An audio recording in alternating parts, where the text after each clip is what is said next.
زمین پر آل رسول کو، حسین ابن علی کے خاندان کو بے رحمی سے قتل کرنے والا یزید آخر کون تھا؟ یزید کی موت کیسے ہوئی؟ یزید کو اللہ تعالیٰ نے عبرت کا نشانہ کیسے بنایا؟ جولائی 645 عیسوی کو جب یزید پیدا ہوا تو اس کی ماں میسون کو طلاق ہو گئی۔ یزید کی ماں کا نام میسون تھا۔ جب میسون کو طلاق ہوئی تو میسون اپنے بیٹے یزید کو لے کر اپنے قبیلے کلبیہ چلی گئی۔ کلبیہ اس کے رشتہ دار رہتے تھے، اس کے ماں باپ رہتے تھے۔ قبیلہ کلبیہ ابھی نیا مسلمان ہوا تھا، جس کی وجہ سے ان کے رسم و رواج، رہن سہن ابھی بالکل عیسائیوں جیسے تھے۔ اسی عیسائیت کے ماحول میں یزید کی پرورش ہوئی۔ یزید بچپن سے ہی بندروں کو پال کر ان سے کھیلا کرتا تھا۔ جب بڑا ہوا تو اس نے شراب پینا شروع کر دی۔ شطرنج اور بے حیائی کے کاموں میں بھرپور حصہ لیتا تھا یزید۔ آج کے بیان میں ہم یزید کی بدترین اور عبرتناک موت کا ذکر کریں گے۔ میرے محترم بھائیوں اور دوستو، انتہائی مخالفت کے باوجود بھی یزید 60 ہجری کو تخت نشین ہوا۔ تخت پر بیٹھے یزید نے مدینے کے گورنر عتبہ کو خط لکھا۔ عبداللہ بن زبیر، خط کون سا تھا؟ عبداللہ بن زبیر، عبد الرحمن بن ابی بکر، عبداللہ بن عمر اور سیدنا امام علی مقام امام حسین سے میری بیعت لی جائے۔ یزید نے خط لکھا۔ جب ان سے یزید کی بیعت کرنے سے انکار کیا، جب انہوں نے یزید کی بیعت کرنے سے انکار کیا تو یزید نے دوسرا خط یہ لکھا کہ نواسہ رسول حسین ابن علی سے زبردستی بیعت لی جائے۔ اس لیے گورنر مدینہ حضرت امام حسین کے پاس آیا۔ اس نے کہا یزید نے مجھے آپ سے زبردستی بیعت لینے کو کہا ہے۔ جب حضرت امام حسین نے دیکھا کہ اگر میں نے یزید کے ہاتھ پر بیعت نہ کی تو مدینے میں قتل و غارت ہو سکتی ہے، آپ وہاں سے ہجرت کر کے مکہ سے کوفہ کی طرف نکل گئے۔ حضرت امام حسین کے ساتھ آپ کے گھر والے اور کچھ صحابہ کرام موجود تھے، لیکن 18,000 کوفیوں نے حضرت امام حسین کی بیعت توڑ دی تھی، جس کے بعد میدان کربلا کا واقعہ پیش آیا تھا۔ میدان کربلا کا واقعہ یزید کا سب سے بڑا گناہ مانا جاتا ہے۔ جب یزید کو پتہ چلا کہ حضرت امام حسین کوفہ کی طرف آ رہے ہیں تو یزید نے عبداللہ بن زیاد جیسے سخت دل گورنر کو کوفہ میں مقرر کر دیا۔ کسی نے کہا اے حسین ابن علی، یزید کی بیعت کر لو، اپنی جان بھی بچا لو، اپنے چھوٹے چھوٹے بچوں کی جان بھی بچا لو۔ فرمایا او نادانو، میں اسی کمینے کی بیعت کروں، اسی یزید کی بیعت کروں جس کی آنکھوں میں حیا کوئی نہیں، اسی کی بیعت کروں جو کتوں کے ساتھ کھیلتا ہے، اسی کی بیعت کروں؟ میرے پیر امام حسین نے دونوں ہاتھ اٹھائے، فرمایا لوگو، ان ہاتھوں کو تم نے دیکھا ہے؟ ان ہاتھوں کو میرے محمد نے چوما ہے۔ یہ ہاتھ کٹوا تو سکتا ہوں مگر شرابی کے ہاتھ میں ہاتھ نہیں دے سکتا، ذلیل شخص کے ہاتھ میں ہاتھ نہیں دے سکتا۔ اپنے کڑیل نوجوان علی اکبر قربان کرا سکتا ہوں، علی اصغر فدا کرا سکتا ہوں دین کے نام پر، اپنا سب کچھ سارا کنبہ خاندان اللہ کے نام پہ قربان ہو جائے کوئی بات نہیں، لیکن شرابی کے ہاتھ میں ہاتھ نہیں دوں گا۔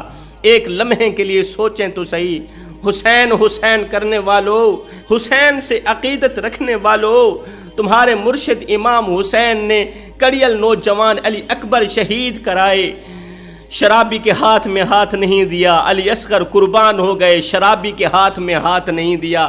اون و محمد لٹ گئے، شرابی کے ہاتھ میں ہاتھ نہیں دیا۔ اپنا گھر بار، آپ کے خیموں کو آگ لگ گئی، اللہ اکبر، شہیدوں کے اوپر گھوڑے دوڑائے گئے، شرابی کے ہاتھ میں ہاتھ نہیں دیا۔ اور شرابیں پی کے علی علی کرنے والوں کچھ شرم تو کرو، تمہارے مرشد امام حسین نے سب کچھ قربان کرا کے بھی شرابی کے ہاتھ میں ہاتھ نہیں دیا۔ تمہاری تو دوستی بھی شرابیوں کے ساتھ، تمہاری رشتہ داری بھی شرابیوں کے ساتھ، تمہارا ہاتھ بھی شرابیوں کے ساتھ۔ خدا کا نام لو، اگر شراب پی کر مرو گے تو کتے کی موت مرو گے، اور اگر نماز کی حالت میں مرو گے تو حسین والی موت مرو۔ میں بتانا چاہوں گا کہ یزید کی موت کیسے ہوئی۔ یزید کی موت کے بارے میں پہلی روایت یہ ہے کہ یزید ایک رومی نسل کی لڑکی پر فدا ہو گیا۔ رومی لڑکی کا حسن یزید کو بھا گیا۔ یزید نے اس لڑکی کے سارے خاندان کو قتل کرا دیا، لیکن اس کے باوجود بھی یزید اس لڑکی کو حاصل نہ کر سکا۔ ایک دن وہ لڑکی یزید کے محل میں آئی۔ وہ لڑکی یزید کو کہتی ہے کہ میں اپنی جان تو دے دوں گی، لیکن تیرے جیسے قاتل درندے کی محبت میں گرفتار نہیں ہو سکتی۔ ایک دن لڑکی نے سوچا کہ میں اپنے خاندان والوں کا بدلہ یزید سے لیتی ہوں، اور لینے کا وقت آ گیا ہے۔ لڑکی نے یزید کو رنگ رلیاں منانے کے لیے ایک جنگل میں اکیلے بلایا۔ ویرانے میں یزید شراب پی کر مست ہو گیا۔ وہ لڑکی ننگی ہو کر یزید کے سامنے بیٹھ گئی۔ یزید شراب پیتا رہا، مست ہوتا رہا، لڑکی کے ساتھ کھیلتا رہا۔ جب لڑکی نے دیکھا کہ یزید شراب میں چور ہو چکا ہے تو اس کو بستر پر لے آئی۔ شراب پینے والے یزید کمینے کو بستر پر لے آئے اور پھر مستیاں کرتے کرتے یزید کی گردن کاٹ دی۔ لڑکی نے چھرا اٹھایا، یزید کی گردن کاٹ دی، پہلی روایت۔ پھر وہ لڑکی وہاں سے غائب ہو گئی۔ کئی دن یزید کی لاش جنگل میں ہی پڑی رہی۔ یزید کی لاش کو چیل اور کبوں نے نوچ نوچ کر برا حال کر دیا۔ جب یزیدی فوج کو یزید کی لاش کا علم ہوا تو انہوں نے اس کی لاش کو دفنایا۔ اب یزید کی موت کے بارے میں جو تیسری روایت ہے وہ کچھ یوں ہے کہ یزید بندر پالنے کا بہت ہی شوقین تھا۔ ایک دن یزید نے ایک بندر کو وحشی خچر پر بٹھایا۔ خچر بہت ہی تیز تھا۔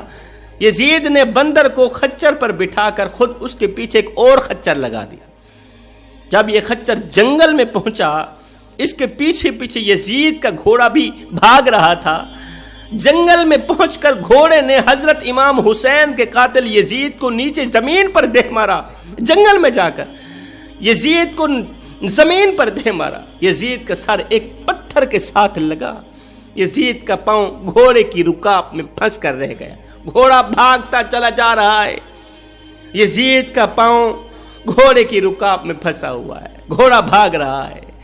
یزید جنگل میں درختوں اور پتھروں سے ٹکراتا ہے، ٹکراتا جس کی وجہ سے یزید کا جسم کٹنے لگا، بوٹی بوٹی جسم سے الگ ہونے لگی۔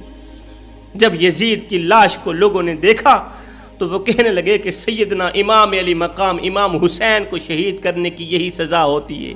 میدان کربلا کے بعد یزید صرف 6 مہینے تک سال کی عمر پا کر 14 ربیع الاول 64 ہجری کو ملک شام کی سرزمین پر 39 سال کی عمر پا کر کتے کی موت مر گیا تھا۔ یہاں پر کسی شاعر نے کہا، یزید چند ڈہندہ راج کر گئے، غلط مسلط رواج کر گئے۔